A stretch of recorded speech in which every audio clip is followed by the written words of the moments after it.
시청자 여러분 안녕하십니까? 뉴스타트 3부 시작합니다. 8월 마지막 날인 오늘도 무더운 날씨 속에 중부지방은 소나기가 자주 내릴 전망입니다. 기상청은 전국 대부분 지역에 폭염특보가 발효 중인 가운데 오늘도 수도권과 강원, 충청 일부 지역에서는 5에서 60mm의 소나기가 예상된다고 밝혔습니다. 대기 불안정이 심한 지역에서는 짧은 시간 동안 강한 소나기가 쏟아지며 호우특보가 내려질 가능성이 있습니다. 이와 함께 북태평양 고기압 가장자리에서 수증기가 유입되면서 제주도는 새벽부터, 남부는 오전부터 비가 내리겠고 중부지방은 밤부터 북쪽에서 내려오는 비구름 영향으로 비가 내릴 것으로 보입니다. 기상청은 내일까지 일부 지역에서는 시간당 30mm의 강한 비가 집중될 수 있다며 호우 피해에 주의를 당부했습니다. 기상청이 오늘 새벽 4시 40분을 기준으로 제주도 산지에 호우주의보를 발효했습니다. 호우주의보는 3시간 강우량이 60mm 혹은 12시간 강우량이 110mm 이상으로 예상될 때 발효됩니다.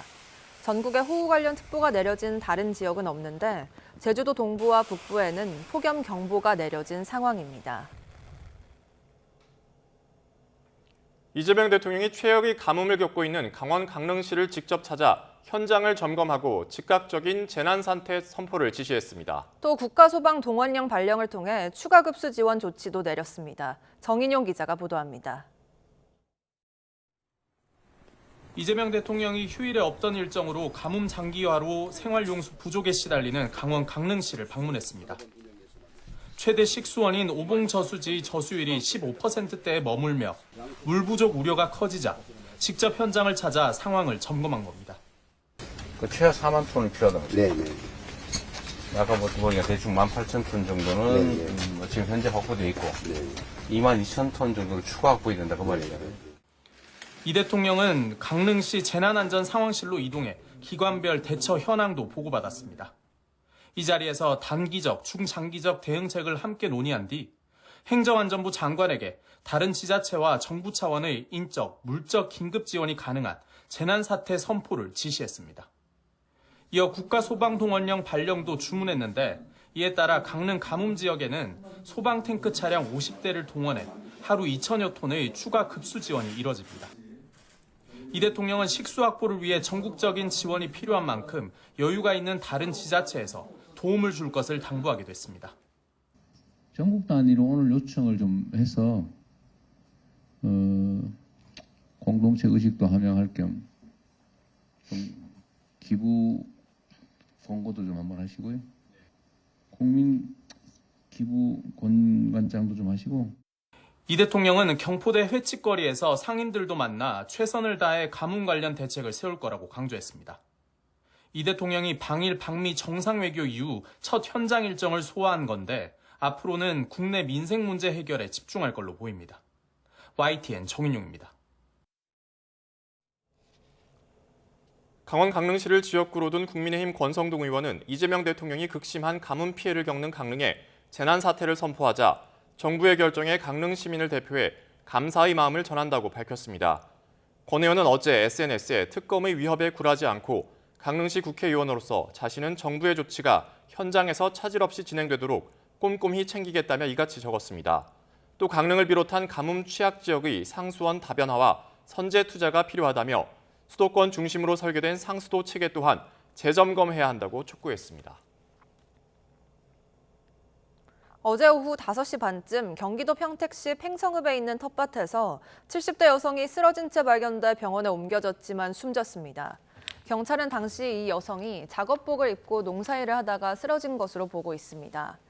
평택은 어제 낮 최고 기온 34도를 기록하면서 한때 폭염주의보가 내려졌는데 경찰은 폭염이 사망과 관계가 있는지를 조사하고 있습니다. 김건희 씨가 특검에 의해 구속된 채로 재판에 넘겨졌습니다. 전 영부인이 기소된 건 첫 사례로 법정 피고인석에 앉은 김 씨의 모습이 공개될지 주목됩니다. 권준수 기자가 보도합니다.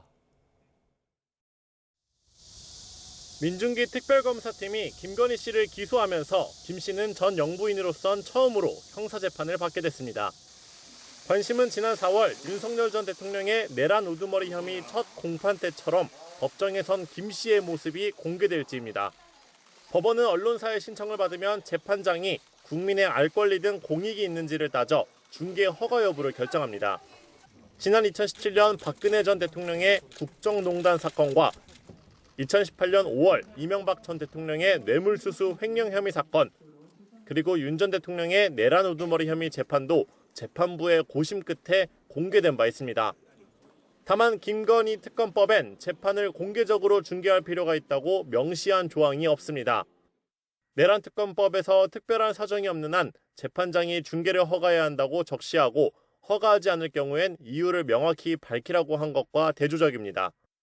또 영부인은 대통령과 달리 국민이 뽑은 공직자가 아니라는 점에서 재판장이 공개 재판의 필요성을 어떻게 평가할지도 쟁점입니다.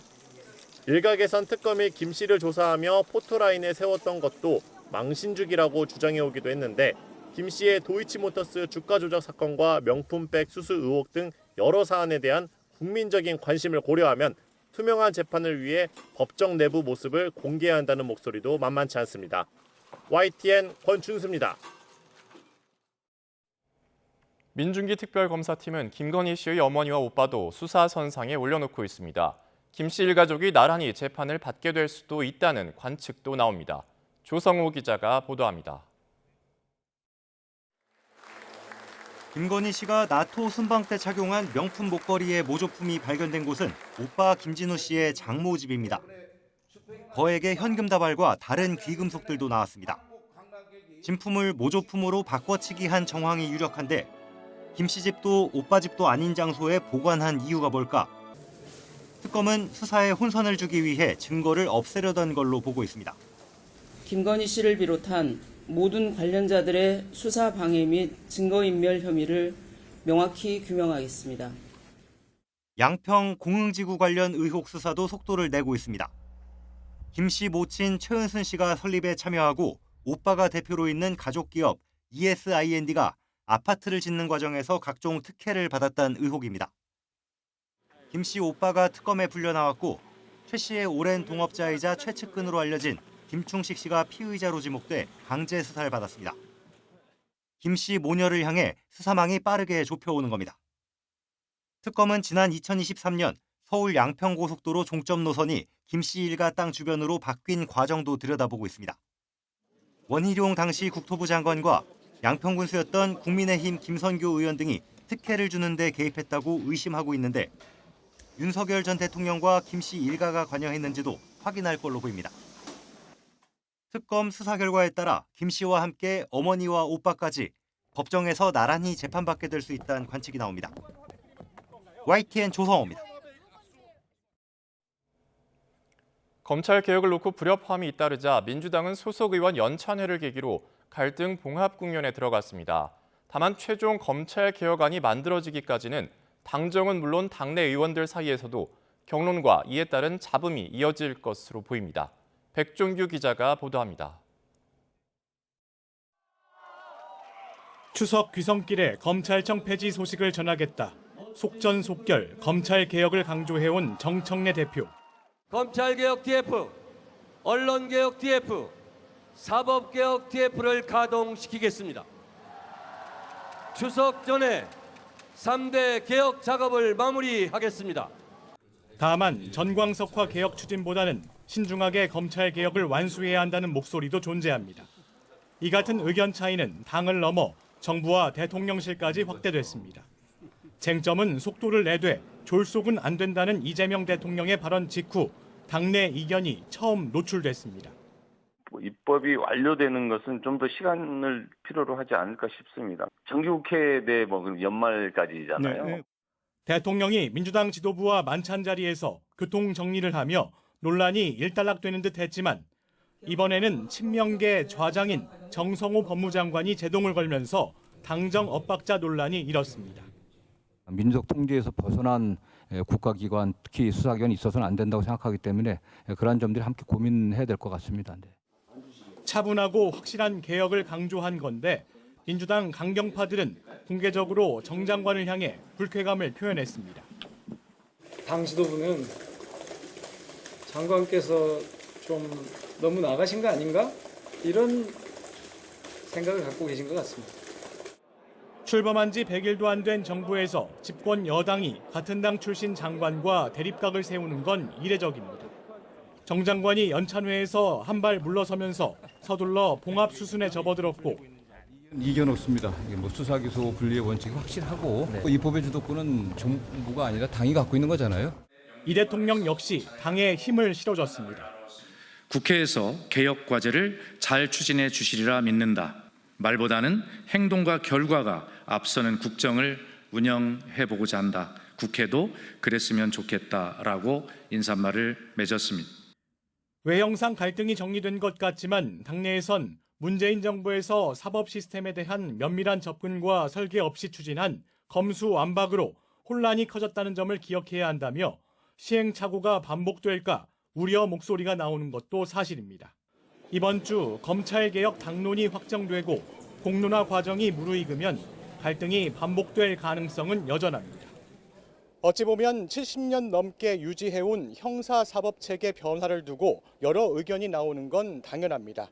다만 경론이 진영 대결과 정치적 이득 쪽으로 기울어진다면 국민의 실질적인 삶과 멀어진다는 우려가 잇따를 수밖에 없습니다.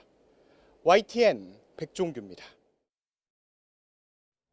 오는 2일 인사청문회를 앞두고 있는 최교진 교육부 장관 후보자에 대한 여러 논란이 일고 있습니다. 그동안 논란에 침묵해온 최 후보자는 국회에 보낸 인사청문회 답변서를 통해 일부 사과 의사를 밝혔습니다. 염혜원 기자가 보도합니다. 최교진 교육부 장관 후보자는 이재명 대통령이 제시한 서울대 10개 만들기 계획을 실현할 적임자로 낙점됐습니다. 이 정책을 통해 사교육 과열 문제까지 해결하겠다는 포부도 밝혔습니다. 하지만 교육감을 3번 지낸 세종시가 전국에서 2번째로 사교육 참여율이 높은 것으로 나타나면서 과연 문제 해결 적임자가 맞느냐는 의구심이 고개를 들었습니다. 사교육 문제에서 제대로 대응을 최선을 다했는데도 하지 못한 측면이 있다는 걸 인정하고요. 그런데 이게 공교육 정상화를 통한 그 사교육 경감, 그것만 가지고는 매우 한계가 있는 게 사실이더라고요. 개인적인 의혹도 여럿 불거졌습니다. 먼저 지난 2006년 석사학위 논문에서 언론 보도와 일반인 블로그 글을 인용 표기 없이 그대로 베꼈다는 의혹이 제기됐습니다. 연구 윤리 지침이 정해지기 전이라고는 하지만 교육수장으로서 부적절하다는 비판이 나옵니다. 과거 SNS에 올린 글로 인한 막말 논란도 제기됐습니다. 특히 박근혜 전 대통령 탄핵 집회에 참가해 올린 글이 문제가 됐는데 최 후보자는 국회에 보낸 인사청문회 답변서에 송구 영신의 의미를 담았을 뿐 비하의 의도는 없었다고 해명했습니다. 또 지난 2003년에는 음주운전으로 적발돼 면허가 취소됐는데 최 후보자는 당시 교원 신분은 아니었지만 잘못된 행동이라고 생각하며 현재까지 전혀 운전을 하지 않고 있다고 고개를 숙였습니다. 국회 인사청문회는 다음 달 2일 열립니다. 야당의 집중 공세가 예고된 가운데 최 후보자가 어떤 대답을 내놓을지 주목됩니다. YTN 염혜원입니다. 중국이 개최하는 상하이 협력기구 정상회의와 곧바로 이어지는 전승절 행사가 반서방 세력을 결집하는 모양새입니다. 시진핑 중국 국가주석은 미국의 패권주의에 맞서는 개념인 다자주의를 다시 한번 강조했습니다. 신웅진 기자입니다. 안토니우 구테우스 유엔 사무총장이 상하이 협력기구 정상회의 하루 전 시진핑 중국 주석을 만나 덕담을 나눴습니다. And the role of the People's Republic of China as a fundamental pillar of the multilateral system is extremely important, and we are extremely appreciative and grateful for that.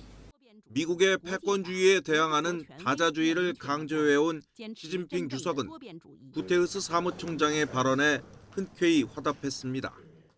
今年是世界反法西斯战争胜利和联合国成立80周年。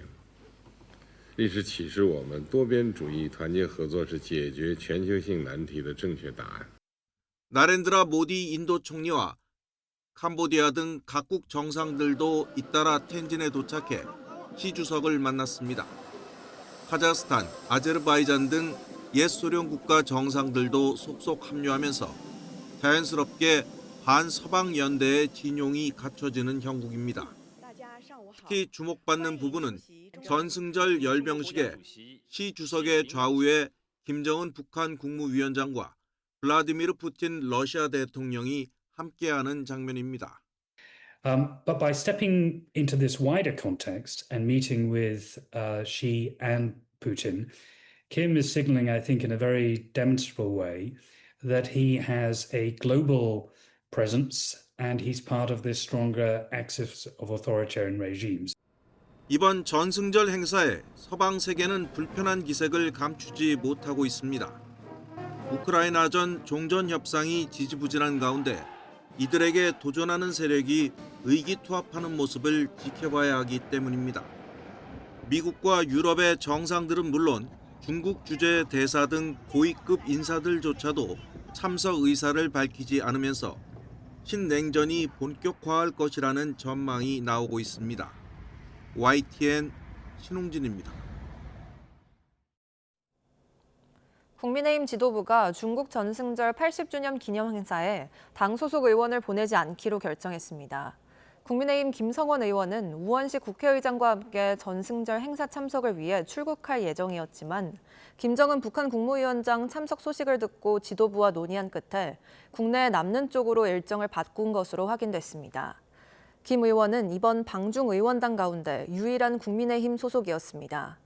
이에 따라 중국 전승절 기념 행사에는 우 의장과 민주당 박지원, 김태년, 박정, 홍기원 의원, 그리고 조국혁신당 김준영 의원이 참석할 예정입니다. 김정은 북한 국무위원장은 과거 북미 정상회담을 하기 전에 중국을 방문했던 사실이 있습니다.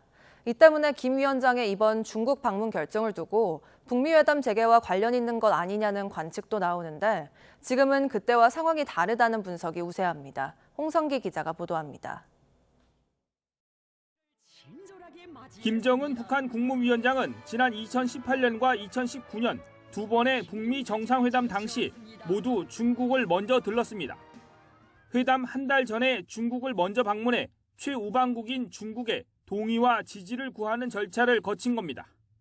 중국 측은 지난날과 마찬가지로 앞으로도 조선 동지들의 믿음직한 후방이며 견결한 동지 보스로서 쌍방의 근본 이익을 수호하고 조선반도의 정세 안정을 위해 적극적이며 건설적인 역할을 발휘해 나갈 것이라고 말했습니다. 이번에도 북미 대화 재개 가능성이 언급되는 상황에서 김 위원장의 방중 결정이 나오면서 연관성이 주목받는 상황. 트럼프 미 대통령이 김 위원장과의 만남에 대한 강한 의지를 밝히면서 북중 간에 이를 협의할 가능성이 크기 때문입니다. 그러나 지금은 지난 두 번의 북미 대화 당시와는 상황이 다르다는 분석이 우세합니다. 미중 갈등이 첨예한 상황에서 중국이 북미 대화에 힘을 실어주기 어렵기 때문입니다.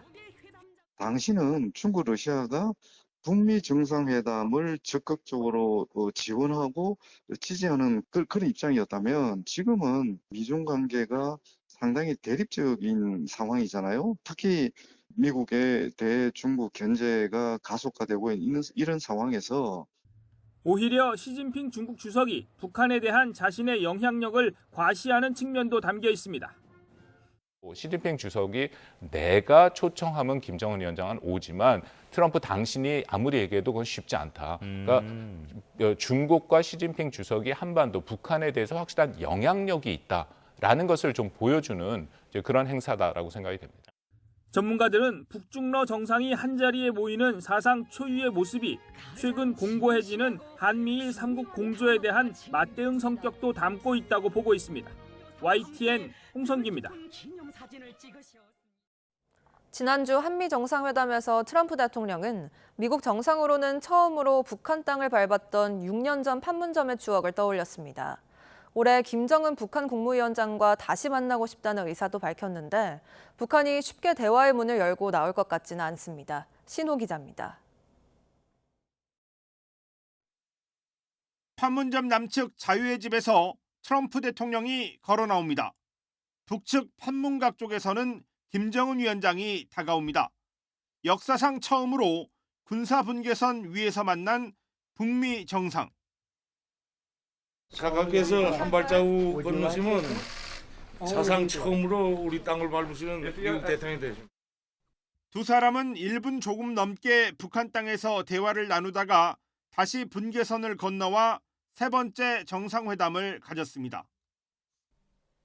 A lot of really positive things are happening, and I'm glad you could be here to see it. But tremendous positivity.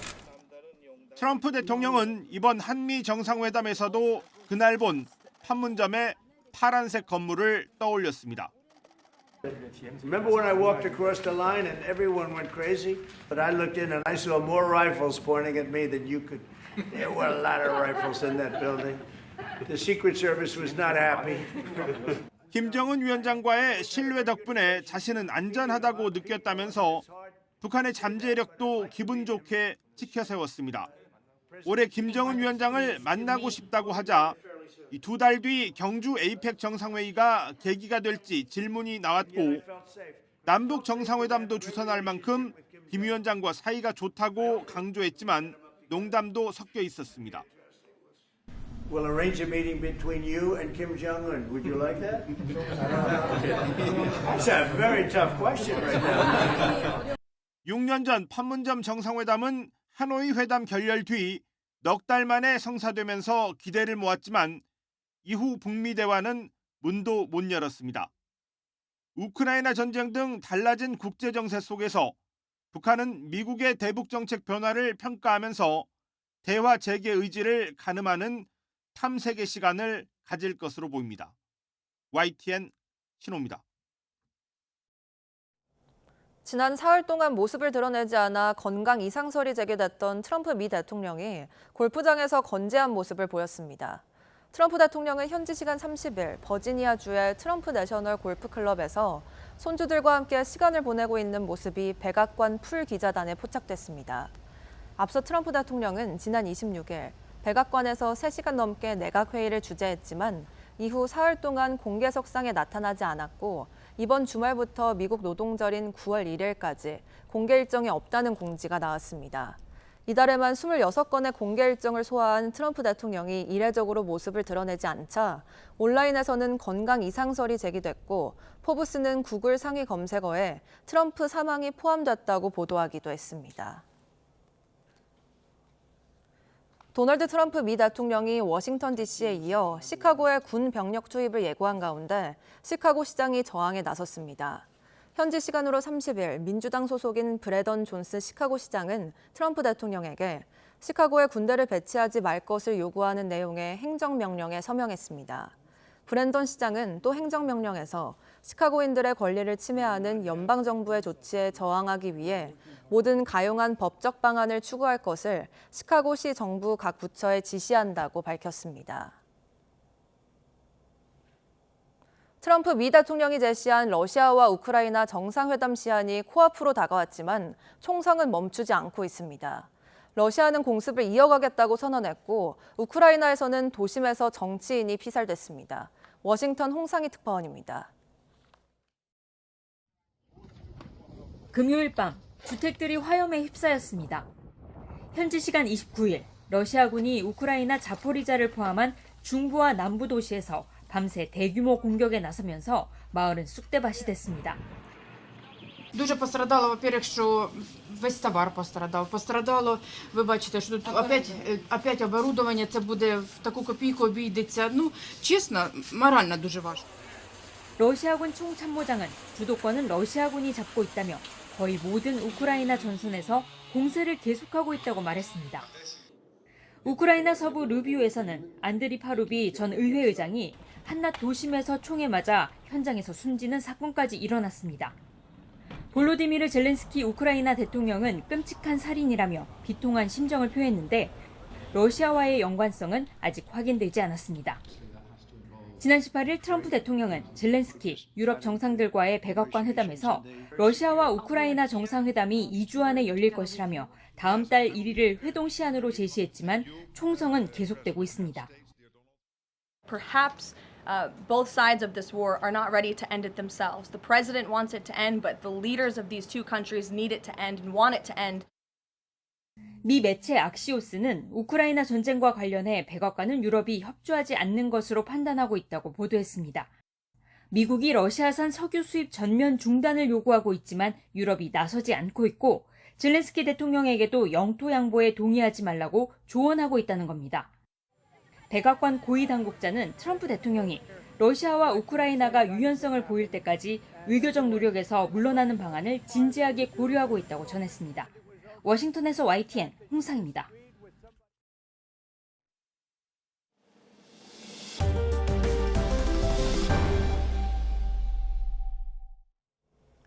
아들 특혜 채용 혐의로 기소된 김세환 전 선관위 사무총장의 재판이 지난주부터 본격화됐습니다. 김 전 총장 측은 첫 재판에서 부당한 압력을 행사한 적 없다고 혐의를 전면 부인했지만 법정에 나온 채용 담당자의 증언은 엇갈렸습니다. 오승훈 기자가 보도합니다.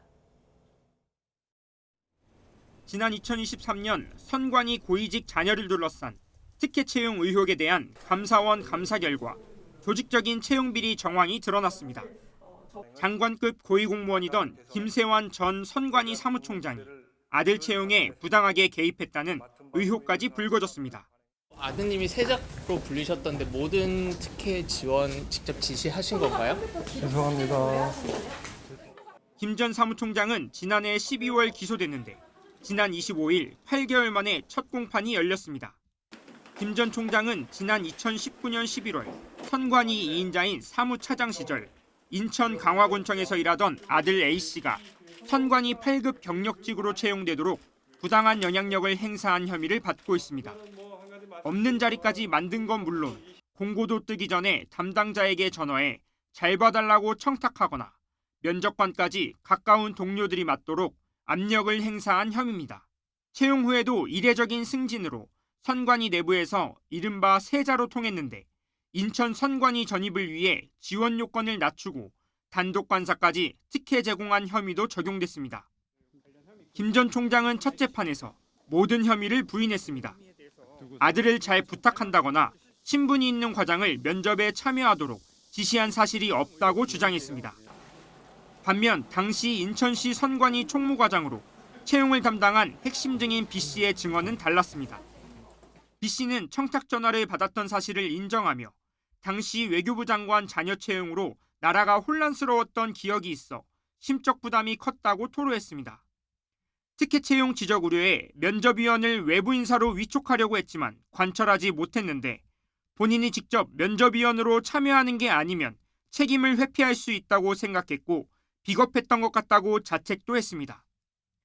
김 전 총장은 재판장의 허가를 얻어 피고인석에서 직접 B씨에게 질문하기도 했는데 양측 주장은 극명하게 갈렸습니다. 김 전 사무총장은 법정을 빠져나가면서 취재진의 질문에 묵묵부답으로 일관했습니다. 특히 채용 의혹에 대한 여러 가지 의혹들이나 전화 통화에 대해서도 여기에 대해서 계속 입장 부인하시는 입장이신가요? 양측 주장이 엇갈리는 가운데 김세환 전 사무총장의 두 번째 공판은 다음 달 8일 열릴 예정입니다. YTN 오승훈입니다. 60대 이상 범죄 피의자 비율이 사상 처음으로 청년층을 뛰어넘었습니다. 전문가들은 고령층 범죄 증가 이유로 경제적 어려움과 소외감을 꼽으면서 이들에게 일자리를 제공하고 사회적으로 기여할 방안을 찾아야 한다고 조언합니다. 양동훈 기자가 보도합니다. 지난달 20일 인천에서 가족들이 자신을 따돌린다는 망상에 사로잡힌 60대가 사제 총기로 아들을 살해했습니다. 지난달 서울 기름동에 있는 기원에서는 70대 남성이 흉기를 휘둘러 2명이 크게 다쳤고 지난 5월에는 60대 남성이 서울 지하철 5호선 열차에 불을 질러 160명 살해 미수 혐의로 재판에 넘겨졌습니다. 고령층 범죄가 계속 증가하는 가운데 지난해 61세 이상 범죄 피의자 비율이 사상 처음으로 19에서 30세 청년층을 추월한 것으로 나타났습니다. 강력범죄에서 61세 이상 피의자가 차지하는 비율도 2021년 13.3%에서 지난해 15.7%로 꾸준히 증가하고 있습니다. 지난해 말 기준 전국 교정시설에 있는 60대 이상 수용자는 1만 400여 명으로 3년 전 7,500여 명과 비교하면 37.8% 늘었습니다. 고령층 범죄가 증가하는 배경으로는 초고령화 사회에 접어들면서 노인 인구가 늘어나는 점이 첫 번째로 꼽힙니다. 그 연령 구성비의 그 증가는 범죄인의 증가와 연동되어 있을 밖에 없기 때문에 말이죠. 실질적으로 범죄에 사용할 수 있는 근력, 완력 자체는 뭐 여전히 왕성하고 고령층의 경제적인 문제도 주요한 원인 가운데 하나로 지목됩니다. 절도 범죄의 경우 61세 이상 비율이 33.9%로 전 연령대 가운데 가장 많은 비중을 차지했는데 실직 등으로 경제적 어려움에 빠진 경우 절도나 사기 등 범죄에 연루될 가능성도 커진다는 분석입니다. 특히 가족이나 사회로부터 소외되면 극단적인 범죄로 이어질 우려가 있다는 지적도 나옵니다. 사회적인 그런 지위가 상실된다든지 또 가족 관계가 단절된다든가 하는 이런 것 등으로 인해서 포자기식의 어떤 그 범행이 강력 범죄로 이어질 수도 있고요. 전문가들은 일자리를 늘려 경제적 어려움을 겪는 고령층을 구제하고 이들이 소외감을 느끼지 않도록 사회적으로 기여할 수 있는 방안을 마련할 필요가 있다고 제안합니다. YTN 양동훈입니다. 어제 오후 2시 반쯤 충북 단양군 남한강 일대에서 전동 서프보드를 타던 20대 여성이 모터보트와 부딪히는 사고가 났습니다. 여성은 물에 빠진 뒤 심정지 상태로 안전요원에게 구조돼 병원에 옮겨졌지만 숨졌습니다. 경찰은 전동 서프보드 교육을 받던 여성이 전용 구역을 벗어나 모터보트와 충돌한 것으로 보고 정확한 사고 경위를 조사하고 있습니다. 어제 새벽 6시 반쯤 경기도 성남시 분당구 매송 사거리에서 시내버스 한 대 불이 났습니다. 버스기사와 승객 등 5명은 바로 빠져나와 다친 사람은 없었습니다. 소방은 버스에서 연기가 올라온다는 신고를 받고 출동해 30여 분 만에 불을 끈 뒤 자세한 화재 원인을 조사하고 있습니다. 수원 시내인데도 그동안 상수도도 도시가스도 없었던 곳이 있습니다. 벌터 마을이라 불리는 곳인데요. 수원시가 시민 불편을 집중 해결하는 민원함을 운영해 문제 해결에 나섰습니다. 최명신 기자가 보도합니다. 들판 한가운데 외딴 섬처럼 자리 잡은 벌터 마을입니다. 축사가 있던 곳에 마을이 생겨났는데 주변 지역 개발 사업에도 이곳만은 도시화의 혜택에서 철저히 소외됐습니다. 복잡한 토지 보상과 이해관계에 얽힌 소송이 잇따라 제기되면서 상수도도 도시가스도 들어오질 못했습니다. 갑자기 음식하다 떨어지면은 또 시키니까 또 배달 오는 시간 있잖아요. 도시가스 같으면은 그냥 아무리 써도 그건 떨어지는 게 없으니까.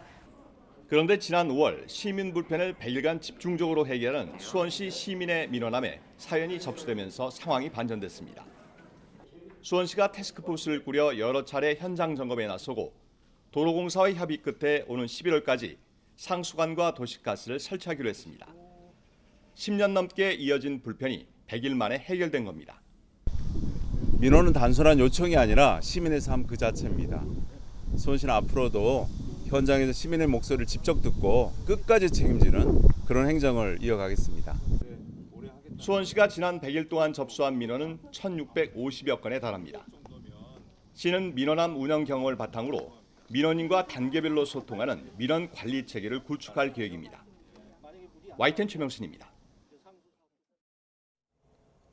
인공지능이 농업기술에 접목되면서 제주 감귤 산업이 한 단계 더 진화하고 있습니다. 스마트폰으로 감귤 사진을 찍기만 하면 인공지능이 자동으로 열매 수를 세고 생산량까지 예측한다고 합니다. 보도에 KCTV 제주방송 김지우 기자입니다. 감귤 농가에서 나무 한 그루를 정해 스마트폰으로 구석구석을 촬영합니다. 촬영한 사진을 플랫폼에 올리자 약 40분 만에 3D 모델이 생성됩니다. 곧바로 AI가 분석을 시작하고 열매 수와 크기 등이 자동으로 산출됩니다. AI와 3D 입체 모델링을 활용한 감귤 생산 예측 모델입니다. 그동안 감귤 생산량 예측은 사람에 의존해 왔습니다. 매년 5월과 8월, 11월 세 차례에 걸쳐 320개 표본 감귤원을 방문해 생산량과 등급별 품질을 추정했습니다. 사람이 일일이 관측하다 보니 오류가 발생하고 여름철에는 무더위로 인해 인력 확보에 어려움이 따랐습니다. 또한 계측 오류를 발견하더라도 생육 단계가 지나면 사실상 재측정이 불가능했습니다. 이를 해결하기 위해 제주도 농업기술원은 농업 통합 플랫폼 제주 DNA 내에 AI 기반 감귤 생산량 예측 모델을 개발했습니다. 감귤 열매라고 하는 것이 계속 생육이 발달하고 있는 상황이기 때문에 그 시기를 놓쳐버리면 다시 계측할 수가 없습니다. 3D 모델링화해서 이미지로 떠놓으면 오차라든가 오류 부분이 있다라 그러면 다시 이게 계측해 볼 수도 있고. 해당 모델은 지난 10년간 축적된 감귤 관축 조사 데이터와 기상청 정보, 위성 기반 식생 지수를 결합한 기계 학습 방식으로 구현됐습니다. 예측 정확도를 높이기 위해 8종의 예측 모델을 적용해 비교 검증했으며 꽃과 잎의 비율, 열매 수, 크기 등 감귤 생육에 영향을 미치는 주요 변수들을 반영했습니다. 이로 인해 객관적이고 신뢰도 높은 데이터 확보가 가능해졌습니다. 오차가 아예 없이 정확하다라고 볼 수는 일단 없을 겁니다. 그래서 일단 사람이 계측하는 부분과 그리고 AI 모델링화해서 AI로 분석하는 부분을 당분간은 병행해 나갈 겁니다. 그래서 신뢰도 부분을 좀 높여서 AI 도입으로 보다 정확한 감귤 생산량 예측이 가능해지면서 시장 안정과 정책 마련에도 도움이 될 전망입니다. KCTV 뉴스 김지우입니다. 베니스 영화제에서 첫 선을 보인 박찬욱 감독이 어쩔 수가 없다가 호평을 받으면서 다음 주말 최고상인 황금사자상 수상 여부에 관심이 쏠리고 있습니다. 현지에서 매혹적인 블랙 코미디라는 호평이 잇따르고 있는데 박 감독은 이런 작품의 비결에 대해 연민을 꼽았습니다. 베니스에서 조수연 특파원이 보도합니다. 베니스 영화제에서 첫 선을 보인 박찬욱 감독의 어쩔 수가 없다는 9분간 기립박수를 이끌어냈습니다. 실업이라는 무거운 주제를 박 감독 특유의 위트와 우아한 연출로 표현한 매혹적인 블랙 코미디라는 평가가 잇따릅니다. The suspense give you chills. The music is also a big part of the movie. 국내 방송사들과 만난 박 감독은 이런 블랙 코미디를 만들어내는 데 결정적인 요소는 연민이라고 강조합니다. 웃음조차도 연민에서 비롯된 것이어야 한다. 한심한 사람을 그냥 구경하면서 생기는 웃음이 아니라 저런 면이 나한테도 있지. 나도 저럴 때가 있지. 그러면서 이렇게 쓴웃음을 짓는 그런 씁쓸함이 동반되어야. 주연을 맡은 베테랑 배우 이병헌, 손예진에게도 이번 작품의 베니스 진출이 갖는 의미는 각별합니다. 기립박수를 그 긴 시간을 막 쳐주고 할 때 정말 꿈만 같다는 생각이 들었고 드디어 예전에 감독님이 얼핏 얘기했던 작품이 베니스 영화제에서 다 만들어서 이렇게 관객들 앞에서 틀어지는구나 하는 정말 그런 묘한 감정이었던 것 같아요. 엄청난 영광이죠. 네, 우리 영화를 베니스 영화제에서 경쟁작으로 출품이 되고 거기에서 배우로서 레드카펫을 밟고 정말 제가 너무 존경하는 감독님과 배우들과 함께 동료들과 그 자리에 쓰는 것 자체가 너무 감동스러운 거예요. 박 감독은 국경을 초월해 많은 이들에게 어필하는 것은 물론 한국에서도 더 많은 관객이 다시 영화관을 찾게 되는 계기가 되길 바란다는 말을 남겼습니다. 박찬욱 감독의 어쩔 수가 없다 수상 여부는 이곳 시간으로 9월 6일 밤, 한국 시간으로는 7일 새벽에 열리는 폐막식에서 가려집니다. 베니스에서 YTN 조수연입니다.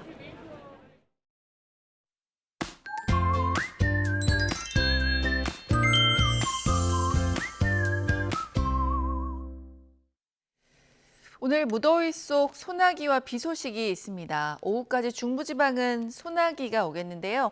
비도 내립니다. 남부는 오전부터, 밤에는 중부지방에도 비가 확대하겠고 모레까지 이어지겠습니다.